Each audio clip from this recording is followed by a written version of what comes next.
আজকে কিন্তু অনেকদিন পর একটা নতুন রেসিপি নিয়ে চলে এসেছি আর আশা করছি এই রেসিপিটা তোমাদের কিন্তু ভীষণই আশা করছি এই সবজিগুলো সবারই পছন্দ।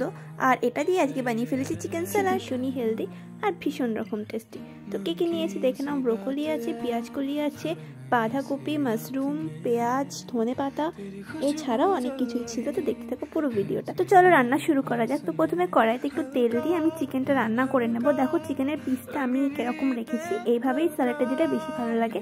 তো চিকেনটা আমি একটু নুন দিয়ে ভালো করে একটু ভেজে ভেজে নিচ্ছি। যখন একটু সিদ্ধ হয়ে আসবে তখন তার মধ্যে আমি ওই একটু গোলমরিচ গুঁড়ো, একটু লঙ্কা গুঁড়ো আর একটু সয়া সস এটুকু দিয়ে আমি খুব ভালো করে চিকেনটাকে রান্না করে দেবো।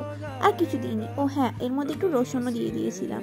চিকেনটা ভাজা হয়ে যাওয়ার পর চিকেনটা নামিয়ে রেখে ওই কড়াইতেই আমি আর একটু তেল দিয়ে দিয়েছি। আর এই যে আমার চিকেন ভাজাটা, তো তেল দেওয়ার পর আমি দিয়ে দিয়েছিলাম মাশরুম। যেহেতু হাতের কাছে মাশরুম আছে সেই জন্য মাশরুম দিয়ে দিয়েছি। আর মাশরুমটা দিয়ে কিন্তু এর টেস্টটা আরও বেশি সুন্দর লাগছিল। তো চলো মাশরুমটা ভেজে নিই। আর মাশরুম ভাজার সময় আমি এখানে দিয়ে দিয়েছিলাম খুব অল্প পরিমাণে নুন। আর মাশরুমটা ভাজার সাথে সাথে আমি পাশে একটু করে নিচ্ছিলাম একটা ডিমের পোচ। ওটাকে আমি ভুজিয়া মতো করে নেব, স্যালাডের মধ্যেই দেবো তার জন্য। তো এই যে আমি ডিমটাকে কিন্তু খুব ভালো করে একটু ভুজিয়ার মতো করে নিচ্ছি। তো এদিকে আমার মাশরুম আর ডিম দুটোই ভাজা হোক।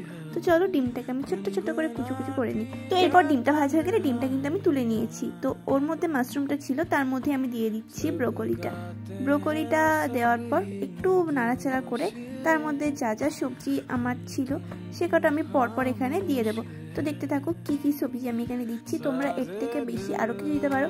তো এখানে আমার হাতের কাছে যা যা ছিল আমি সেগুলো দিয়ে দিয়েছি বাঁধাকপি, দিয়ে দিয়েছি গাজর, সাথে পেঁয়াজ কলি আর কেটে রাখা পেঁয়াজটাও দিয়ে দিচ্ছি। তো এরপর একটু ভালো করে নাড়াচাড়া করে নেব। আর তার মধ্যে কিছু মশলা দিয়ে দেবো, বেশি কিছুই না, ছিল নুন, গোলমরিচ গুঁড়ো, সামান্য চিনি আর একটু লঙ্কার গুঁড়ো। তো ব্যাস এইটুকুই মশলা। আর এবার একটু ভালো করে কিন্তু আমি নাড়িয়ে চাড়িয়ে নেব। খুব বেশি সিদ্ধ হবে না, তবে অল্প একটু সিদ্ধ তো হতেই হবে, যেহেতু ব্রোকলি আছে, গাজর আছে, পেঁয়াজ কলি আছে। তো তার উপর আমি দিয়ে দিচ্ছি আমাদের ধনেপাতাগুলো কিন্তু আমি গোটা গোটায় রেখেছিলাম।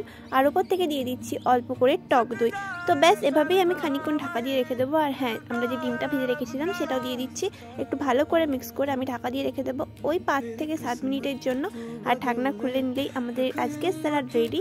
তো কেমন লাগলো অবশ্যই জানিও, ভালো লাগলো অবশ্যই আমার চ্যানেলটা লাইক, কমেন্ট, শেয়ার, সাবস্ক্রাইব করে দিও। আর যদি নতুন নতুন রেসিপি দেখতে চাও বা কী রেসিপি দেখতে চাও অবশ্যই আমাকে কমেন্ট করে জানিও। দেখা হচ্ছে পরবর্তী কোনো ভিডিওতে। ততক্ষণের জন্য টাটা।